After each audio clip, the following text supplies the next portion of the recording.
জয় রাধে। আগামীকাল পুত্রদা একাদশী। সেই পুত্রদা একাদশী মাহাত্ম্য আমরা এখন শ্রবণ করব।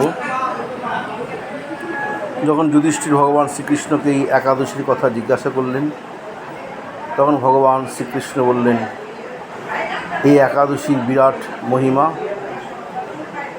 এই একাদশী কামদা একাদশী, সর্বপাপ বিনাশনী ও পুত্রদা একাদশী নামে প্রসিদ্ধ।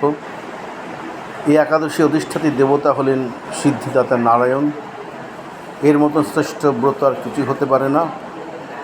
ভগবান নারায়ণ প্রসন্ন হলে বিদ্বান ও যশস্বী করে তোলেন। এরপর ভগবান শ্রীকৃষ্ণ বলতে আরম্ভ করলেন, ভদ্রাবতী পুরীতে সুকেতু নামে এক রাজা ছিলেন।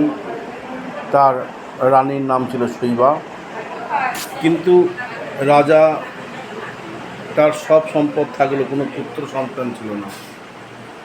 পুত্র সন্তান না থাকে তার মনে বড় দুঃখ, যে পুত্রহীন রাজা, পুত্রহীন পিতা, তার কত কষ্ট।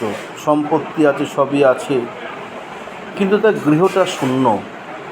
পূর্বপুরুষরা পিণ্ডও পাবে না, তারা জল পাবে না, কারণ পুত্র বিনা এসব সম্ভব নয়।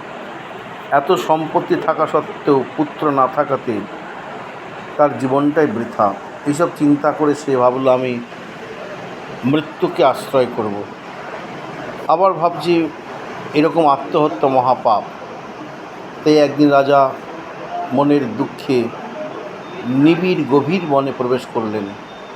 ভ্রমণ করতে করতে ক্ষুধা তৃষ্ণায় কাতর হয়ে তিনি একটি ওই সরোবরের কাছে আসলেন, জল অনুসন্ধান করতে করতে। সেই জলের মধ্যে, সরোবরের মধ্যে একটি চক্রবাক, রাজহংস, নানা রকম মাছে পরিপূর্ণ। সেই সরোবরের কাছে কিছু ঋষিমুনিদের দেখতে পেলেন। তাদের দেখতে পাওয়ার সঙ্গে সঙ্গে তিনি কাছে এগিয়ে গিয়ে মনীষীদের প্রণাম করলেন। তারা প্রসন্ন হয়ে বললেন, বলো রাজন, তুমি কেন এসেছো, কি চাই? তোমার আচরণে আমি প্রসন্ন। আমরা বিশ্বদেব নামে প্রসিদ্ধ এই সরোবরে স্নান করতে এসেছি। আজ থেকে 5 দিন পরেই মাঘ মাস আরম্ভ হবে এবং আজ পুত্রদা একাদশী তিথি। পুত্র দান করে বলেই এই একাদশীর নাম পুত্রদা একাদশী। তার কথা শুনে রাজা বললেন, হে মুনিবৃন্দ, ঋষিবৃন্দ, আমি অপুত্র, তাই মনে পুত্র আমি কামনা করছি। তখন তারা বললেন, শুনুন মহারাজ, আজ সেই পুত্রদা একাদশী, পুত্রদা একাদশী আপনি পালন করুন, ব্রত করুন, দেখবেন আর ভগবান কেশবের পূজা করুন, আপনার মনের ইচ্ছা পূরণ হবে। তখন সেই রাজা ঋষিমুনিদের প্রণাম করে শুধু ফল মূল আহার করে সুন্দরভাবে ব্রত উদযাপন করলেন এবং তার ফলে তার একটা পরম তেজস্বী সুন্দর পুত্র হলো।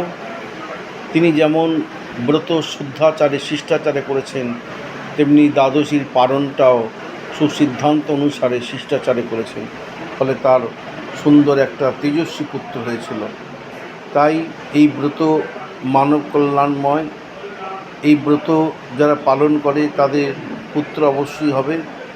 পুং নামক নরক থেকে যে উদ্ধার করে তার নাম পুত্র, সে পুত্র তার আসবে। এবং এই ব্রত কথা শ্রবণ করলে অগ্নিষ্ঠম যজ্ঞের ফল পাওয়া যাবে, ব্রহ্মাণ্ড পুরাণেই তাই মাহাত্ম্য বলা আছে। অতএব কালকের একাদশী আপনারা সবাই করবেন। একাদশীর নাম পুত্রদা একাদশী। জয় রাধে।